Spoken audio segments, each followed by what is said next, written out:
자, 여러분들이 사무엘서를 통해서 계속해서 우리가 공부를 하고 있습니다. 우리 길을 찾다, 그죠? 네, 길을 찾는 것이 우리 사무엘서를 통해서 오늘 우리가 알게 될 사실입니다. 자, 우리 그 아이들은 지금 가서 따로 성경 공부를 하고 있어요. 지금 아이들은 따로 성경 공부를 하고 있고, 제가 만든 성경 공부 공과 규절을 가지고 지금 따로 성경 공부를 하고 있습니다. 네, 참고로 말씀을 드립니다. 자, 사무엘상 11장 1절부터 15절까지 제목은 상처 입은 치유자입니다. 여러분들 계속해서 제가 주중에 텍스트를 보내는 분들이 있습니다. 자, 한번 찾아보라고 그랬습니다. 읽으면서 키워드가 뭘까요? 오늘 본문에 있는 말씀 키워드, 오늘 설교의 키워드, 오늘 본문의 키워드.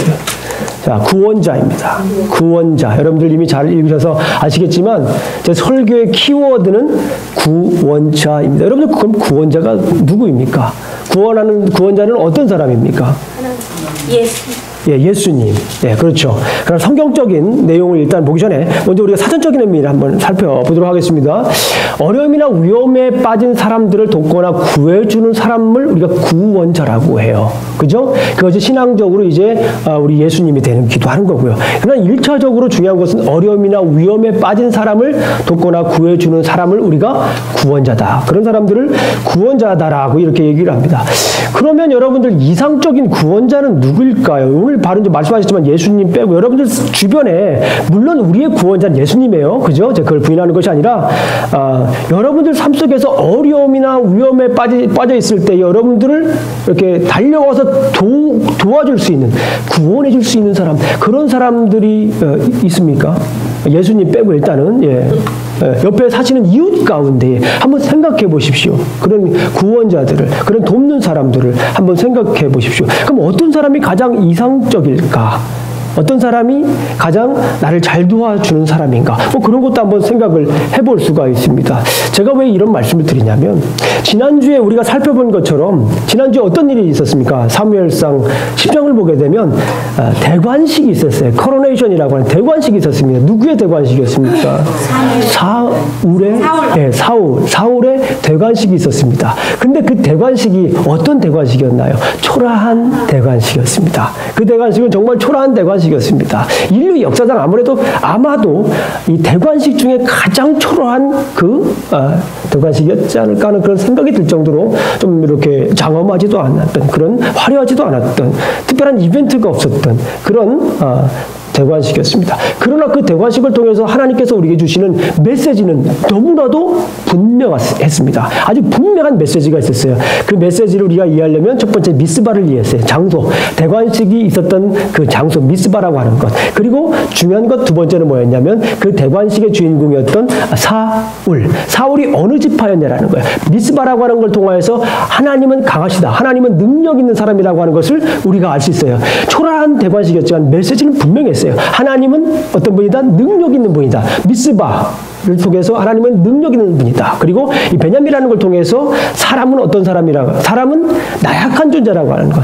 사람이 인간의 왕이 있을지라도 그 왕은 나약한 존재라고 하는 것을 그 대관식을 통해서 강력하게 보여줬던 것을 우리가 알 수 있습니다.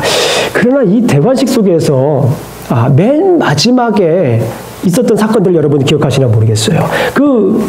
어떤 사람들은 이 대관식 끝나고 나서 막 이 사울에게 만세를 불렀던 사람이 있는가 하면 어떤 불량배들은 이 사울에게 어떤 얘기를 했습니까? 한번 볼까요? 10장. 여러분들 성경을 피셔야 돼요. 10장 27절. 성경 가지고 오신 분들은 한번 성경을 계속 피시고 또 오늘 본문 성경은 친절하게 다 알려드리겠습니다. 이 주부를 딱 본문에 이렇게 넣어놓는 거예요. 본문을 넣어놓고 그런 다음에 주부를 넣고 아니면은 이렇게 이런 표시하는 데 있죠. 요걸 책갈피라든가 이런 거 이렇게 표시를 하시고 성경을 이렇게 왔다 갔다 할 때 몇 군데 왔다 갔다 할 텐데요. 찾으시면 됩니다. 자, 10장 27절을 우리 다 같이 한번 큰 목소리를 한번 읽어보겠습니다. 10장 27절입니다. 시작. 어떤 불량배는 이르되 이 사람이 어떻게 우리를 구원하겠느냐 하고 멸시하며 예물을 바치지 아니하였으나 그는 잠잠하였더라. 오늘 이 말씀이 계속 제 머리를 떠나지 않았어요. 이 말씀이 떠나지가 않는 거예요. 그리고 이 말씀이 떠나지 않는 상태에서 11장에 있는 말씀을 어떻게 했을까? 읽고 묵상하고 연구를 하겠습니다. 그런데 여기서 그 말씀을 깨달았어요. 오늘 이 10장 있는 이 불량배들이 한 말, 이 사람이 누굽니까? 사울이 어떻게 우리를 구원하겠느냐라고 하는 이런 비아냥거리는 그런 이야기를 한 것에 대한 답이 11장이다. 이런 결론을 내리게 됐습니다. 오늘 제가 그것을 한번 설명을 해드리겠습니다. 여러분들 보시면 아시겠지만은 이 사람이 어떻게 우리를 구원하겠느냐. 왕인데 불량배들이 그런 얘기를 하는 거예요. 생각을 해보세요. 상황이 지금 그래요. 대관식입니다. 그런데 여기에서 사울의 반응이 어떻습니까? 사울의 반응. 참잠하더라. 그래? 내가 왕인데 딱 잡아다가 어떻게 딱 해가지고 딱딱딱 주리를 틀고 딱딱 해가지고 이런 괘씸한 사람이다 라고 하지 않고 참잠했다라는 거예요. 희한한 거예요. 참잠했다라는 거예요. 물론 우리가 1차적으로 생각을 할 수가 있습니다. 사울이 고백을 했어요. 9장에서. 나는 이스라엘 중에 가장 미약한 사람이다. 가장 작은 사람이고 가장 미약한 지파의 사람이다. 라고 이렇게 얘기를 했어요. 물론 그 얘기를 들으면 그 정도까지 생각은 할 수가 있어요. 그러나 저는 여기에서 계속 이 말씀을 가지고 묵상을 하게 됐어요. 왜 그런 사람이, 왜 이 불량배들이 그런 반응을 보였을까? 단지 그냥 사울이 싫어서 마음에 안 들어서 그랬을 것 같지는 않았습니다. 그래서 묵상을 해봤어요. 그럴 때 묵상할 때는 그냥 묵상하는 게 아닙니다. 성경 전반에 있는 내용들을 특별히 이 사무엘상 근처에 있는 여러 책들을 가지고 읽으면서 묵상을 하는 거예요. 그냥 가만히 묵상만 한다고 해서 말씀이 생기는 게 아니에요. 성경을 읽으면서. 자, 생각을 해봤습니다. 여러분들 제가 계속해서 사사기 얘기를 해요. 그죠? 사무엘상을 설명하면서 말씀을 증거하면서 계속 사사기 얘기를 합니다. 왜 그런 얘기를 할까요? 사사기와 관련이 있기 때문에 그렇습니다. 여러분들 잘 아시는 거겠지만은 아마 이 불량배들이 저 사람이 과연 우리를 구원할 수 있겠냐라고 하는 이 말이 나오게 된 이유가 있는 거예요. 한번 보세요. 여러분들 잘 아시는 것처럼 사사기 맨 마지막 하게 되면 이스라엘 백성들의 종교적인 부패뿐만 아니라 이스라엘 백성들의 윤리적인 부패가 있어요. 특별히 뒤에 부분 19장부터 21장까지는 윤리적인 부패를 다루는데 지난번에 잠깐 말씀을 드렸지만 거기는 레위 지파가 있습니다. 그 레위 지파가 결혼을 하는데, 그죠? 첩이 있습니다. 그 첩이 이제 집을 나가서 집으로 갑니다. 그래서 다시 데리고 옵니다. 데리고 오는 가운데 어떤 일이 생겼습니까? 거기에서 기브아에 사는 사람, 베냐민 불량배들을 만나요. 어디 불량배들을 만난다고요? 베냐민 불량배들을 만나게 됩니다. 베냐민 불량배들을 만나게 되는데 그 베냐민 불량배들이 이제 그 첩의 아내를 겁탈하고 그 결국에는 그 아내가 죽게 돼서 레위 사람이 어떻게 합니까? 레위 사람이 그 사람을 죽은 첩을 12조각을 해서 어쩌면 피비린내 나는 거죠. 성경이 뒤에 보게 되면 이 사사기는 정말 피비린내가 나요. 색깔로 표현하면 암흑의 시대입니다. 칠흑같이 어둠의 시대예요. 정말 목사로서 얘기하기 정말 다 부끄러울 정도로 차마 입에 담기 힘든 사건들이 이 사사기에서 계속해서 일어나는 거예요. 그러나 어떻습니까? 계속 그 중요한 메시지가 그 안에 있어요. 그리고 이런 상황 속에서 이제 결국에는 어떻게 합니까? 그 12조각을 내서 다른 지파에 다 보내니까 이스라엘 나머지 지파들과 결국에는 베냐민 지파가 전쟁을 하죠. 전쟁을 하고 나서 베냐민 지파는 멸절 위기에 있습니다. 거기서 끝나면 괜찮은데 어떻습니까?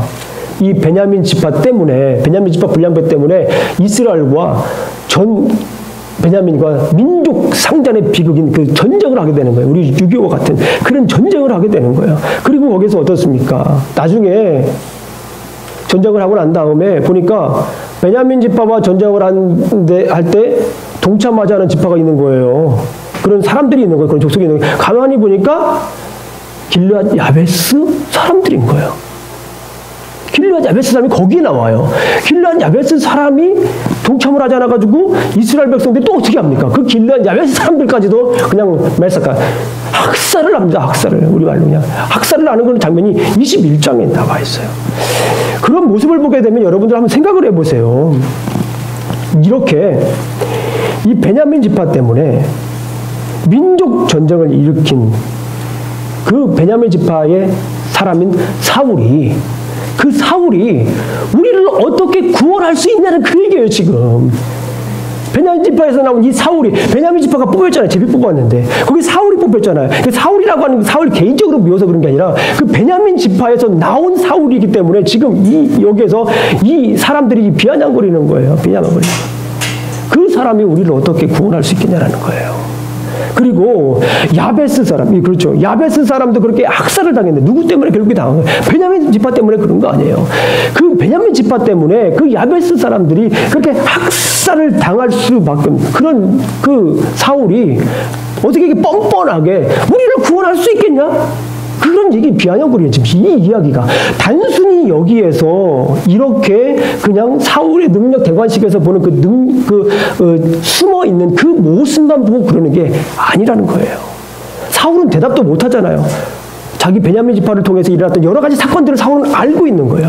그런 모습들을 우리가 사사기에 나와 있는 모습을 보게 되면 우리가 어떻게 할 수 있는 거예요? 조금씩 우리가 이해를 할 수가 있다라고 하는 것을 우리가 볼 수 있습니다. 어떻게 민족을 배신하고 피를 부른 그런 지파 출신에서 왕이 나올 수 있냐라는 그 말이에요, 지금. 그 말입니다. 오늘 그 질문에 오늘 본문은 답하고 있는 거예요. 사울이 구원자로서 적합한지에 대해서 말씀을 하고 있는 거예요. 과연 하나님께서는 그 질문에 어떻게 답을 하는지 오늘 한번 여러분들과 함께 살펴보도록 하겠습니다. 하나님께서 그 초라한 사울을 어떻게 사용하는지 한번 살펴보겠습니다. 그 의기소침한 사울을, 사람들의 구설수에 오른 그 사울을 어떻게 사용하는지 한번 살펴보도록 하겠습니다. 결론적으로 하나님께서 그 상처 입은, 얼마나 힘들었겠어요. 사울 자체가 얼마나 그 마음의 상처가 컸겠습니까? 그 상처 입은 사울을 어떻게 이스라엘의 구원자로 세워가는지 오늘 본문을 통해서 여러분들과 함께 살펴보도록 하겠습니다. 그래서 제 질문은 이거예요. 오늘 본문에 대한 제 질문은 구원자의 자격은 무엇인가? 구원자의 자격은 무엇인가? 하나님께서는 상처 입은 사울을 어떻게 구원자로 사용하시는가? 그래서 구원자의 자격은 무엇인가? 라고 하는 것을 한번 살펴보도록 하겠습니다. 자, 첫 번째, 오늘 본문을 보면서 오늘 본문 속에서 주신 하나님의 말씀, 구원자의 자격, 민족의 아픔을 치유하는 사람이다. 따라해보세요. 구원자는 자, 그 목소리 합니다. 구원자는 민족의 아픔을 치유하는 사람이다. 네, 그래서 대관식을 치는 시점에서 사울과 관련된 더 엄밀히 말하면 사울이 속한 베냐민 지파 때문에 생긴 아픔이 무엇이었습니까? 제가 설명을 드렸습니다. 어떤 일들이 있었습니까? 첫 번째는 야베스와 관련된 이야기였습니다. 그렇죠. 길앗 야베스 족속과 관련된 그런 아픔이 있습니다. 지금 이 상황이 그런 아픔이 있는 상황이에요. 자, 레위 지파 안에가 사건 이후 이스라엘 지파와 베냐민 지파의 전쟁이 있었고, 베냐민 지파의 멸절 위기에 전쟁 후 이스라엘은 베냐민 지파와의 전쟁에 참여하지 않은 야베스 민족을 학살했습니다. 제가 지금껏 설명드린 거예요. 그런 이야기를 듣고 오늘 본문을 보세요. 오늘 본문에 11장 1절 말씀에 한번 다 같이 한번 읽어보도록 하겠습니다. 11장 1절 말씀 큰 목소리 읽습니다. 시작. 암몬 사람 나하스가 올라와서 길앗 야베스에 맞서 침침해 야베스 모든 사람들이 나하스에게 이르되 우리와 언약하자. 그리하면 우리가 너를 섬기리라. 여기에 왜 하필이면 길앗 야베스 민족이 등장을 하냐는 거예요. 저는 성경을 읽으면서 왜 하필 이 본문에 길앗 야베스 사람이 등장을 하냐는 거예요. 여러분들 잘 아시는 것처럼 오늘 내용 잠깐 설명을 드리면 이 나하스라고 하는 사람은요, 암몬 사람입니다. 예, 이 사람이 이제 전쟁을 선포합니다. 야베스를 포위하죠. 그런데 이 야베스 사람들은 항복을 하려고 합니다. 그런데 그 항복을 이 나하스라고 하는 사람은 어떻게 해요? 거절합니다. 거절하고 어떻게 얘기를 해요? 내가 너희들의 어쪽 눈을 뺀다고요? 어느 쪽 눈을? 오른쪽 눈을 뺀다는 거예요. 그 뺀 다음에야 내가 이게 무슨 심보냐고요. 이게 가만히 생각을 해보십시오. 그래서 왜 그랬을까 제가 한번 연구를 해봤습니다. 연구한다라고 하는 것은 묵상이 아니라 다른 책들을 본다는 얘기예요. 우리 선배님들이 해놓은 그 책들을 연구해 보니까 이런 얘기를 해요. 왜냐하면 오른쪽 눈을 빼게 되면은 전투력은 상실이 되는 거예요. 오른쪽 한 눈을 빼게 되면은 전투력은 아주 급격히 떨어지는 거예요. 이렇게 싸울 수가 없잖아요. 오른쪽 눈. 그런데 불편하잖아요. 그런데 농사를 짓는 데는 불편함이 없는 거예요. 그래서 아마도 그랬을 것이다 라고 얘기를 하는 분들이 있어요. 저는 거기에 동의를 합니다. 충분히 그럴 수 있습니다. 그리고 이 나하스가 굉장히 영악한 사람이에요. 예, 사실 나하스라고 하는 이름이 사실 뱀이란 뜻입니다. 뱀이란 뜻인데요. 아주 영악한 사람이에요. 자, 구원자가 있으면 데려와 보라는 거예요. 구원자가 있으면 데려와 보라는 거예요. 뻔하잖아요. 구원자 누가 구원해 줄까요? 여기서 볼 수 있는 사람 가장 가까운 이스라엘 백성이 하겠죠. 그러니까 결국에는 그 빌미를 삼아가지고 이스라엘 백성까지도 완전히 뭐 한다는 거예요? 완전히 전멸시킬 그런 계획을 이 나하스는 가지고 있었던 것을 봅니다. 7일 동안 결국엔 시간을 달라고 해요. 7일 동안 시간 달라고 그러고서 이 야베스 장로들이 모여서 3절에 보니까 야베스 장로들이 모여가지고 이제 회의를 해가지고 결국에는 어떻게 합니까? 예. 이 이스라엘 백성들에게 이 소식을 전합니다. 그러니까 사실은 이스라엘 백성들이 여기에서 막 이스라엘 백성들이 어떻게 됩니까? 막 울게 됩니다. 3절을 한번 읽어보겠습니다. 3절 한번 읽어보겠습니다. 시작. 야베스 장로들이 그에게 이르되 우리에게 일 동안 말미를 주어 우리가 이스라엘을 온 지역에 전령들을 보내게 하라. 만일 우리를 구원할 자가 없으면 내게 나아가리라 하니라. 예, 그렇죠. 먼저 이 민족의 아픔을 치유하는데요. 야베스의 아픔을 먼저 돌봅니다. 지금 계속해서 야베스의 아픔을 돌보는 그런 과정이 있는데요. 이 소식을 들은 이스라엘 백성들이 울게 되고, 자, 이 모습을 우리가 볼 수가 있습니다. 이스라엘 백성들이 아까 보셔도 알겠지만 4사기 21장에서는 이스라엘 백성들이 누구를 학살했습니까? 야베스 사람들을 학살했어요. 거기에서는 야베스 사람들을 학살하는 그런 장면이었어요. 그런데 오늘 본문을 보게 되면 이스라엘 백성들이 그 야베스 민족들을 위해서 어떻게 합니까? 우는 장면이에요. 지금 하나하나 지금 어떻게 되고 있는 거예요? 치유가 되고 있는, 역전의 사건이 일어나고 있는데 이 역전의 사건을 통해서 지금 하나하나 치유되고 있는 것을 하나하나 돌아보고 있는 그런 과정들을 보고 있습니다. 밭을 갈고 있던 사울이 거기에서 우는 사람들을 발견하고 그 이유를 묻게 됩니다. 그 이유를 묻게 되면서 또 다른 사건이 이제 진행이 됩니다. 결국에는 어떻게 됩니까? 그 이유를 묻게 돼서 결국에는 사울이 하나님의 능력을 입어서 결국에는 어떻게 하죠? 거기 있는 사람들을 전쟁을 하게 됩니다. 우리가 이미 아시겠지만 전쟁을 하게 되면 어떻게 됩니까? 전쟁을 한 후에 승리를 해요. 그런데 여기에서도 또 중요한 사건이 있어요. 사울이 사람들을 모으는데 어떻게 모읍니까? 8절을 한번 읽어보겠습니다. 죄송합니다. 8절이 아닙니다. 7절입니다. 시작. 한 결의의 손을 잡아 각을 뜨고 전령들의 손으로 그것을 이스라엘 모든 지역에 두루 보내어 이르되 누구든지 나와서 사울과 사무엘을 따르지 아니하면 그의 소들도 이와 같이 하리라 하였더니 여호와의 두려움이 백성에게 임하매 그들이 한 사람같이 나온지라. 뭡니까? 여기 이 성경을 읽으면서 여러분들 떠오르는 사건이 없어요? 사사기에서 거기에서는 레위 사람이 누구를 12조각 냈어요. 자기 첩을 12조각 냈잖아요. 여기서는 누가 합니까? 사울이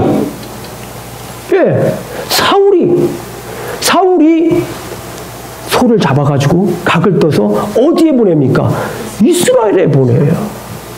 여기에서는 이 사울이 보내는 거예요. 거기서는 베냐민 지파 때문에 보냈는데 여기서는 이제 사울이 베냐민 지파에 속해 있는 이 사울이 어떻게 합니까? 사울이 전 이스라엘을 향하여서 이제 전쟁을 하자고 12조각을 보내는 것을 볼 수가 있어요. 그러니까 사사기서 19장에 나와 있는 사건을 역전시키는 거예요.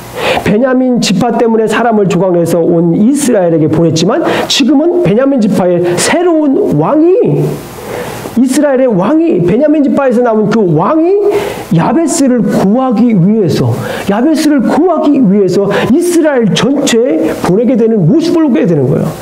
과거의 그 아픔, 과거의 그 수치스러운 것들 있잖아요. 그런 부분들을 지금 하나하나 치유하고 있다라고 하는 것을 해석을 한 거예요. 우리 아이들에게 공과를 간단하게 만들었어요. 사울이 하나님의 능력을 입어서 승리했다. 그런 다음에 왕국을 세웠다. 아주 간단하게 심플한 메시지를 하나님의 능력으로 이제 승리했다. 왕국을 세웠다. 이렇게 그냥 아주 심플한 그런 메시지를 아이들에게 공과를 그렇게 만들었어요. 그런데 우리 어른들에게 좀 다른 것이 이런 거예요. 이 전쟁으로 보이는 이 피상적인 이런 사건들이 가만히 제가 이 본문의 말씀을 보니까 뭐예요? 지금 하나하나 뭐 하고 있는 거예요? 이 사울이 상처 입은 사울이 지금 민족의 아픔을 계속해서 뭐 하고 있는 거예요? 치유하고 있는 그런 사건입니다. 그것을 회복하고 있는 사건이라고 하는 것을 우리가 볼 수가 있어요. 야베스를 위한 전쟁에서의 승리는 베냐민 지파의 수치를 회복하는 것인 것을 우리가 볼 수 있습니다. 상처 입은 사울이 야베스뿐만 아니라 누구까지 치유합니까?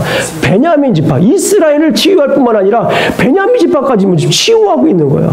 이 사사기에서 있었던 그 사건들 때문에 이 불량배들은 이 사울을 비아냥거렸습니다. 이 사람은 부적격한 사람이라고 얘기한 거예요. 그런 사람이 어떻게 이스라엘의 왕이 돼서 이스라엘을 구원할 수 있냐라고 얘기를 하지만 오늘 본문에 있는 이야기는 그것을 아주 디테일하게 상처 입은 그 사울을 치유하는 그 사건들을 우리가 계속해서 보고 있는 거예요. 전쟁에서 승리했습니다. 뭡니까? 전쟁에서 승리한 건 뭐예요? 사울이 그만큼 이제 야베스 사람도 그 과거에 있었던 베냐민 사람들을 베냐민 지파 때문에 있었던 그 나쁜 일도 그 학살도 여기에서 다시 회복시켜주고 이스라엘 백성들과 싸웠던 그 일들을 통해 그 일들도 다시 회복해주고 있는 그런 모습을 볼 수가 있어요. 민족의 아픔을 치유하는 사람입니다. 자, 구원자의 자격, 민족의 아픔을 치유하는 사람인 것을 볼 수가 있습니다.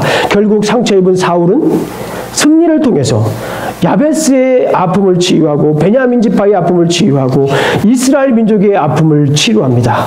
사울은 상처를 입었지만 민족의 아픔을 치유하는 구원자가 되고 있습니다. 그 마음에 묻어두고 지냈던 그 또 다른 묻어두고 또 다른 상처를 만드는 것이 아니라 또 다른 아픔을 만드는 것이 아니라 그 상처를 민족의 아픔을 치유하는 에너지로 지금 사용하고 있는 모습을 볼 수가 있습니다. 두 번째입니다. 구원자의 자격 두 번째 한번 따라해 보세요. 구원자는 자신의 아픔을 치유한다. 자신의 아픔을 치유한다. 그렇습니다. 여러분들 읽어서 아시겠지만 이스라엘 백성들이 어디에 모입니까 지금? 길갈이라고 하는 저게 뭐예요? 그런 생각이 들더라고요. 길갈에 모여. 왜 하필이면 길갈에 모일까? 그냥 미스바에 다시 모이면 되는 거 아닙니까? 그런데 길갈에 모여요. 근데 그 길갈에 모여가지고 이제 정쟁에서 승리하니까 그 백성들이 뭐라고 얘기를 해요? 12절을 한번 읽어보겠습니다. 12절. 자, 다 같이 읽어봅니다. 시작. 백성이 사무엘에게 이르되 사울이 어찌 우리를 다스리겠느냐? 한 자가 누구니까? 그들을 끌어내셔서 우리가 죽이겠나이다. 어떻게 사울이 구원할 수 있겠냐고 한 그 사람들을 우리가 어떻게 하겠다는 거예요? 이제 죽이겠다는 거예요. 전쟁에 승리하고 나니까 죽이겠다라는 거예요. 그런데 사울은 하나님께서 구원을 베푸셨다라고 얘기를 하면서 하나님의 능력을 분명히 말하고 있습니다. 아마도 상처에 울고 있는 사람이라면 자신의 그 모습이 치유가 되지 않은 사람이라면 상처를 극복하지 못한 사람이라면 아마도 복수를 했을 거예요. 잘 됐다. 내가 그때 힘들 때 나에게 용기를 주지 못할 망정, 내가 어제 구원을 어쩌고 저쩌고, 이 자식아, 내가 오늘 다행히 승리해가지고 다 주의를 들어라. 그럴 수 있습니다. 그런데 여기서 지금 복수를 하고 있지 않아요. 복수를 하고 있지 않습니다. 하나님이 하셨기 때문에 복수를 하고 있지 않아요. 그러나 사울은 그 상처를 어떻게 합니까? 용서의 에너지로 사용하고 있는 것을 볼 수가 있습니다. 용서의 에너지. 우리가 그것을 어떻게 합니까? 아까도 말씀드렸지만 이 사울이 모인 지역은 이 길갈이라고 하는 지역입니다. 길갈이라고 하는 지역은 여러분들 잘 아시겠지만은 이스라엘 백성들이 이제 가나안 땅에서 이제 광야의 생활을 지나고 가나안 땅으로 들어오잖아요. 그런데 거기에서 첫 번째 예배를 드린 장소가 어딜까요? 이 길갈이라고 하는 지역입니다. 길갈이라고 하는 지역. 이스라엘 백성들에게 있어서는 매우 소중한 장소입니다. 그 길갈에서 여러분 어떤 사건들이 일어나는 줄 아세요? 길갈에서 광야에서 행하지 않았던 할례가 거기에서 다시 시작이 돼요. 이스라엘 백성들이 광야 생활 때는요, 할례가 없었어요. 그러니까 할례라고 하는 것은 이스라엘 백성들의 정체성을 얘기하는 거잖아요. 할례가 없었습니다. 그리고 여러분들 성경을 잘 읽어보시면 아시겠지만, 광야 생활 때는 유월절이 없습니다. 유월절이 없어요. 그런데 이 여호수아 5장에서 할례가 다시 시작됩니다. 여호수아 5장에서 다시 유월절이 시작돼요. 그때에 있었던 이야기입니다. 어떤 사건이냐? 아주 중요한 사건입니다. 그리고 그 길갈이 주는 의미가 거기 담겨져 있어요. 한번 찾아보겠습니다. 5장 9절. 여호수아 5장 9절입니다. 한번 여러분 읽어보세요. 여호수아 5장 9절. 여호수아 5장 9절입니다. 자, 이렇게 사무엘상은 손에 집으시든지 주부를 놓으시든지 한번 해보시고, 자, 한번 보겠습니다. 여호수아 5장 9절 한번 읽어보도록 하겠습니다. 성경을 안 가지고 계신 분들은 한번 조용히 한번 들으시면 됩니다. 그래서 한번 들으시면 됩니다. 5장 9절 다 같이 큰 목소리로 한번 읽어보겠습니다. 시작. 여호와께서 모세에게 이르시되 내가 오늘 애굽의 수치를 너희에게서 떠나게 하였다 하셨으므로 그곳 이름을 오늘까지 길갈이라 하니라. 길갈이라 아니라. 그래서 성경책에 여러분들 좋은 성경을 가지고 있는 분들은 길갈에 넘버 3 그리고 맨 밑에 가면 그 넘버 3에 대해서 설명을 하고 있습니다. 뭐라고 되어 있습니까? 굴러간다. 길갈이라고 하는 것은요, 굴러간다는 의미예요. 길갈이라고 하는 곳에서 어떤 사건이 일어납니까? 할례가 생기죠. 유월절이 생기면서 너희들이 애굽에서 그 받았던 그 수치들이 어떻게 된다는 거예요? 굴러간다는 거예요. 이 길갈에서는 그 수치가 어떻게 된다는 거예요? 없어진다는 거예요. 이 길갈에서는 그 수치가 어떻게 된다는 거예요? 치유가 된다는 장소예요. 이 길갈이라고 가지고 있는 그 의미가 바로 그거입니다. 그런데 오늘 이 본문에서도 아니 미스바 가면 되지 않나요? 우리 7장에서는 미스바 때 부흥 사건이 일어났었고 7장에서는 미스바에 모여가지고 대관식이 있었으니까 그 장소로 다시 돌아가도 됩니다. 그런데 왜 하필 다시 길갈에 모이라고 했을까? 저도 궁금했어요. 그게. 길갈에 대해서 연구를 했습니다. 묵상을 했습니다. 바로 이거예요. 뭡니까? 이 길갈에서 하나님은 누구예요? 사울의 이 개인적인 아픔을 어떻게 하려고 하는 거예요? 지금 굴려보내려고 하는 거예요. 그 아픔을 지금 치유하려고 하고 있는 거예요. 거기에서 지금 그런 모습을 우리가 볼 수 있습니다. 그래서 결국에는 사울 자체가 이 본문에서 하나님께서 원하시는 것이 그겁니다. 이곳에서 네가 치유를 받아라. 이곳에서 뭐를 받아라? 치유를 받아라. 사울 자신의 아픔을 치유하는 장소가 이 길갈입니다. 거기서 굴려보내라 이게요. 그동안 네가 받은 그 모든 수치들을 여기서 다 보내라는 거예요. 그러니까 지도자의 자격은 무엇입니까?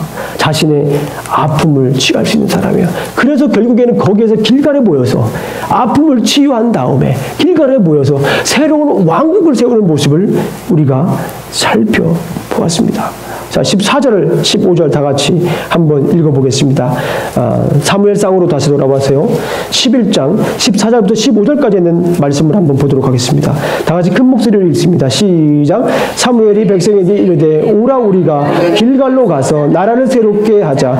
모든 백성이 길갈로 가서 거기서 여호와 앞에서 사울을 왕으로 삼고 길갈에서 여호와 앞에서 사울과 이스라엘 모든 사람이 거기서 크게 기뻐하니라. 뭐예요? 길갈에 가서 나라를 새롭게 하자는 거예요. 우리가 그동안 받았던 모든 수치와 모든 아픔과 모든 상처를 다 굴려보내고 이제는 거기서 뭐 하자라는 거예요. 거기서 나라를 새롭게 하자라는 거예요. 이게 바로 하나님께서 이 사울을 향하여 베푸신 하나님의 놀라운 구원 역사예요.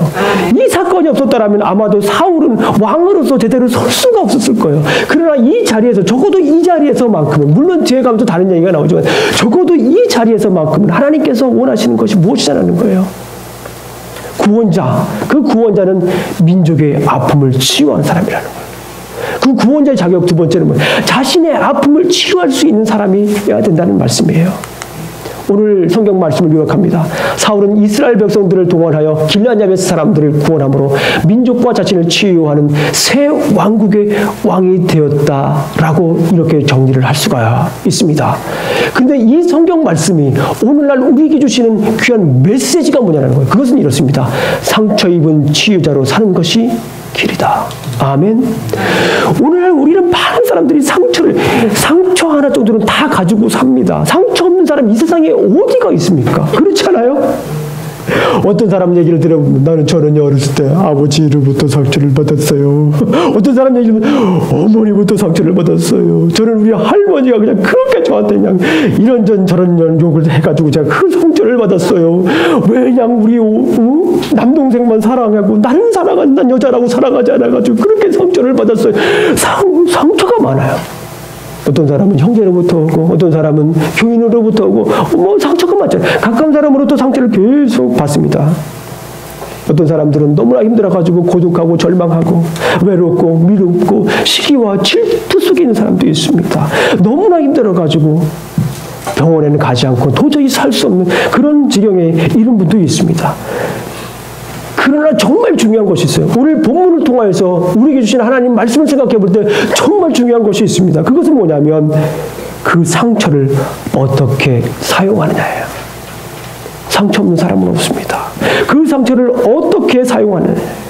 그 상처를 또 다른 상처로 사용하는 사람이 있는가 하면 그 상처를 다른 사람을 치유하는 에너지로 사용하는 사람이 있다는 거예요. 오늘 본문에 나온 사울이 바로 그런 사람이에요. 사울은 상처를 입었어요.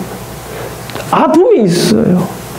민족적인 아픔이 있습니다. 지파적인 아픔이 있습니다. 개인적인 아픔이 있습니다. 그런 개인적인 아픔에도 불구하고 하나님께서는 그 사울을 민족의 아픔을 치유하는 자로 사용하고 있는 거예요. 자신의 아픔을 치유하는 자로 사용하고 있는 모습을 우리가 볼 수가 있습니다. 언제까지 내 상처만 봐달라고 여러분들 얘기할 거예요? 언제까지 내 상처만 봐달라고 얘기할 겁니까? 여러분들 내 상처를 봐달라고 더 이상 하지 마시고 이제는 그 상처를 생각하면서 다른 사람을 치유할 수 있는 에너지로 삼으시기를 간절히 축원합니다. 내 마음에 그런 궁일함을 갖게 해달라고 기도해 주십시오. 내 마음에 불쌍히 여기는 마음을 갖게 해달라고 기도해 주십시오. 얼마나 아플까? 얼마나 아플까? 얼마나 아플까? 그것이 어떤 분들이 그게 가능합니까? 목사님 내 마음에 상처가 이렇게 많은데 그게 가능합니까? 예, 가능합니다. 아멘. 헨리 나웬이라는 분이 있습니다. 54세의 나이로 장애인의 사제가 되기 위해서 하버드 교수직을 내려놓으셨습니다. 그래서 캐나다의 데이브레이크라고 하는 공동체에 들어가신 분입니다. 그분이 이런 얘기를 했어요. 20대 사역자들은 상처 입은 치유자다. 20대의 모든 사역자들은 우리는 사역자입니다. 그죠? 우리는 모두 다 사역자입니다. 아멘? 아멘. 우리 목사만 사역자가 아닙니다. 다 사역자예요. 지금 내게는 다 전신자 사역자를 말하고 있습니다. 이 시대의 사역자를 상처 입은 사역자로 제정한 헨리 나웬은 고통을 통해 얻은 상처가 다른 사람을 치유하는 원천이라고 얘기를 했습니다. 생각을 해보십시오. 우리가 작게는 문에 한번 이렇게 꽉 손이 껴본 적 있으세요? 네? 이렇게 사람들 꽉 상상하기도 힘들어요. 그런 사람들은 지나가다가 이 손이 문에 꽉 끼는 사람들의 모습을 보면 어떻게 됩니까? 그 상처를 공감할 수가 있어요. 그렇지 않나요? 어떤 사람 책을 넘기다 전해주는데 이 페이퍼 컷 됐어요. 그걸 경험해 본 사람은 그거를 어떻게 아는 거예요. 그걸 아는 겁니다. 교통사고를 당해봐가지고 이 뒤에 팍 쳤는데 알죠. 기분이 이상하게 아파요. 이걸 병원에 말어 누워있자니 찝찝하고 안 가자니 이것도 그렇고 막 굉장히 그런 상황이 그런 걸 경험할 그런 아픔이 있는 분들은 그런 상황에 있는 아픔을 이해한다는 거예요. 누구보다도 더 잘할 수 있어요. 누구보다도 더 그 아픔을 감내할 수 있고 그 아픔을 품을 수가 있다는 것입니다. 형제를 일찍 먼저 잃은 분들은 형제를 먼저 잃은 분들 앞에 가면 그 마음을 이해할 수가 있어요. 그 마음을 어떻게 합니까? 자식을 먼저 세상 하나님 주님의 부모로 보낸 분이 있는 분이 있으면 그런 분을 만나면 그런 분의 마음을 누가 더 잘 압니까?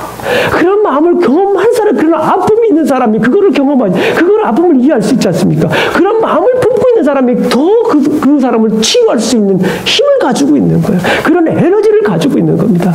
중요한 것이 무엇입니까?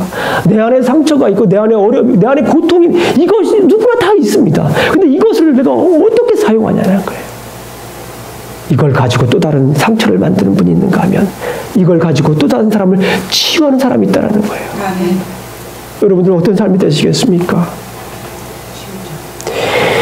예수님은 당신의 상처를 치유의 에너지로 삼으셨습니다.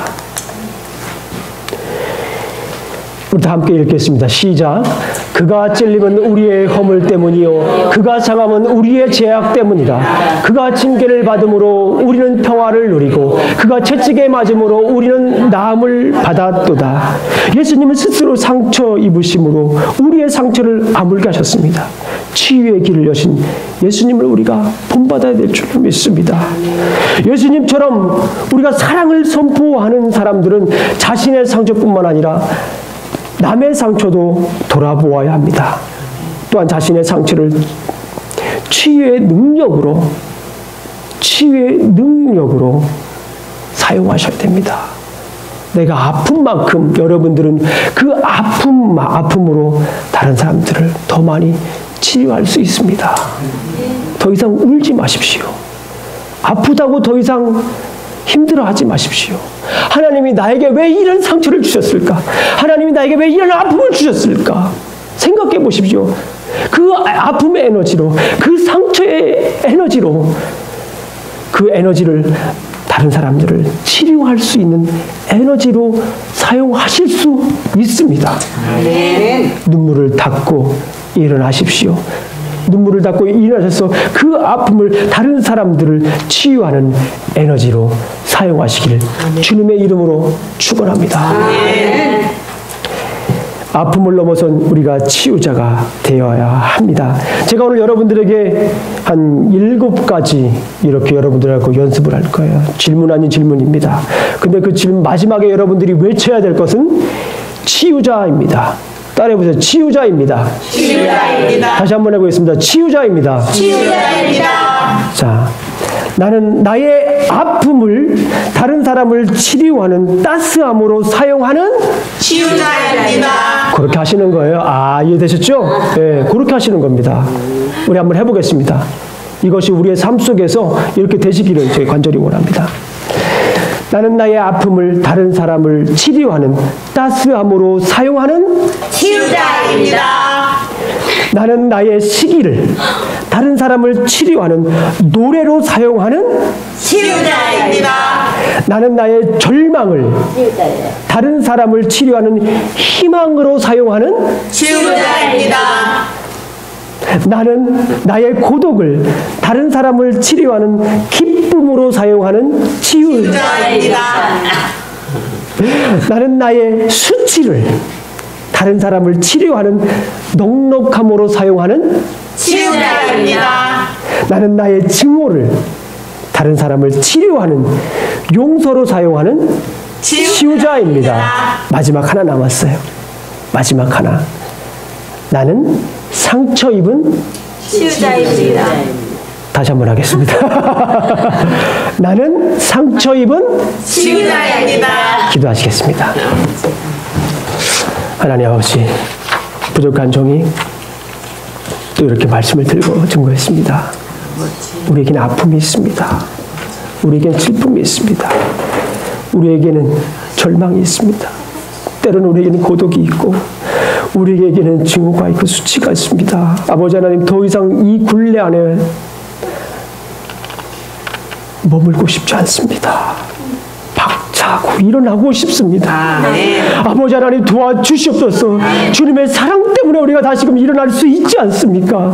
아버지 하나님, 내 아픔이 그저 내 마음에 머물러 다른 사람들에게 또 다른 아픔을 주는 것이 아니라 내 속에 있는 이 아픔이 다른 사람들도 사랑하는 그런 에너지가 되게 하여 주시옵소서. 그런 에너지로 사용할 수 있게 하여 주시옵소서. 나의 아픔을 다른 사람들을 치유하는 따스함으로 사용하게 해주시고, 나의 시기를 노래로 사용하게 해주시고, 나의 절망을 희망으로 사용하게 해주시옵소서. 내가 받은 이 고독, 내가 갖고 있는 이 수치를 다른 사람들을 살리는, 다른 사람들을 치유하는 넉넉함으로 사용할 수 있도록 아버지 하나님 도와주시옵소서. 오 주님, 이 시대를 살아가는 상처 입은 치유자로 살아가게 하여 주시옵소서. 주님, 내 안에 오셔서 나를 새롭게 하여 주시옵소서. 내 안에 나를 새롭게 하여 주시옵소서. 독수리 날개쳐 올라가듯이 내가 올라가며 살아가게 하여 주시옵소서. 그래서 이제 내가 독수리처럼 날아가며 치유하는 치유자가 되게 하여 주시옵소서. 아버지 하나님 도와주실 줄로 믿습니다. 예수님 이름으로 기도합니다.